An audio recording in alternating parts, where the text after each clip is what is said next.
തേൻവരിക്ക എന്നു കേട്ടാലേ നാവിൽ തേനൂറും. മധുരം കിനിയുന്ന വരിക്കച്ചക്കയ്ക്ക് അസ്തമയ സൂര്യന്റെ നിറം കൂടിയായാലോ കാണുന്ന മാത്രയിൽ തിന്നാൻ തോന്നും.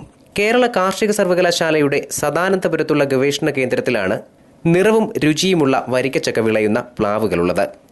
അപൂർവ ഇനമായ ചെമ്പരത്തി വരിക്ക എന്ന നാടൻ പ്ലാവിനത്തിൽ നിന്നാണ് പുതിയ പ്ലാവ് ഗ്രാഫ്റ്റ് ചെയ്തെടുത്തത്. പുതിയ പ്ലാവിന് സിന്ധൂർ എന്നാണ് പേര്. ഓറഞ്ച് നിറത്തിൽ മാംസളമായ ചുളകളുള്ള ഈ വരിക്കച്ചക്ക ഇന്ന് വിദേശികളുടേതടക്കമുള്ള തീന്മേശയിലെ ആകർഷകമായ ആഹാരമാണ്. ഈ പ്രത്യേക ഇനം സൃഷ്ടിച്ചെടുക്കാനുള്ള ഗവേഷണം തുടങ്ങിയത് 1994-95 കാലത്താണ്.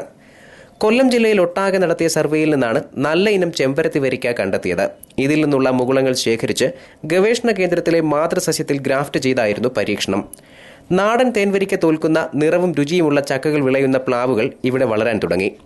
ഗ്രാഫ്റ്റിംഗ് വിജയകരമായതോടെ ഇവിടെ നിന്നുള്ള സിന്ധൂർ തൈകൾ തേടി വിദേശികൾ വരെ എത്തുന്നുണ്ട്.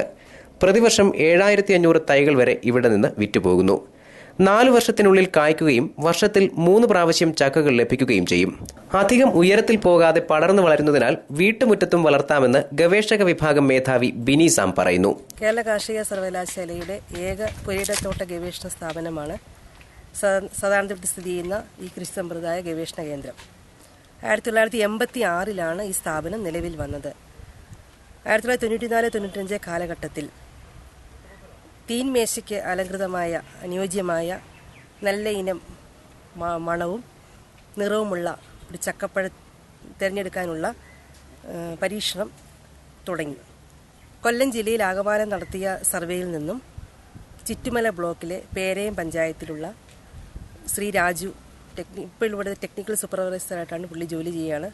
പുള്ളിയുടെ പുരയിടത്തിൽ നിന്നും ചെമ്പരത്തി വരിക്ക എന്ന ഇനം തിരഞ്ഞെടുക്കുന്നതിനിടയായി.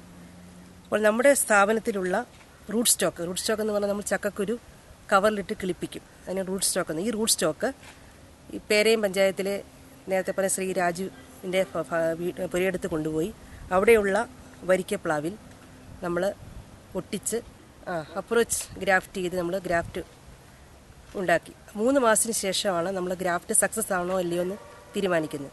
അങ്ങനെ സക്സസ് ആയ 6 ഗ്രാഫ്റ്റ് 1996 ഈ മാതൃസസ്യ ശേഖരമാണ് ഈ കാണുന്നത്. അതിവിടെ കൊണ്ട് പ്ലാന്റ് ചെയ്തു. അങ്ങനെ 4 വർഷത്തിന് ശേഷം നമ്മളതിൻ്റെ ചക്ക ഉണ്ടാവുകയും അതിൻ്റെ ഫലം പരിശോധിച്ചതിൽ നിന്നും ചെമ്പരത്തി വരിക്ക, അതായത് അസ്തമയ സൂര്യൻ്റെ കളറോടുകൂടിയ ചുളയും നല്ല മണവും രുചിയും തേൻവരിക്ക രുചിയുമുള്ള ചക്കപ്പഴം വന്നതായി കണ്ടു. ഒരു ചക്കയ്ക്ക് 20 കിലോയിലധികം ഭാരവും ഉണ്ടാകും. വാണിജ്യാടിസ്ഥാനത്തിൽ സിന്ധൂർ പ്ലാവുകൾക്ക് വലിയ സാധ്യതയുണ്ടെന്നും ഗവേഷകർ പറയുന്നു. News bureau, Kottarakkara.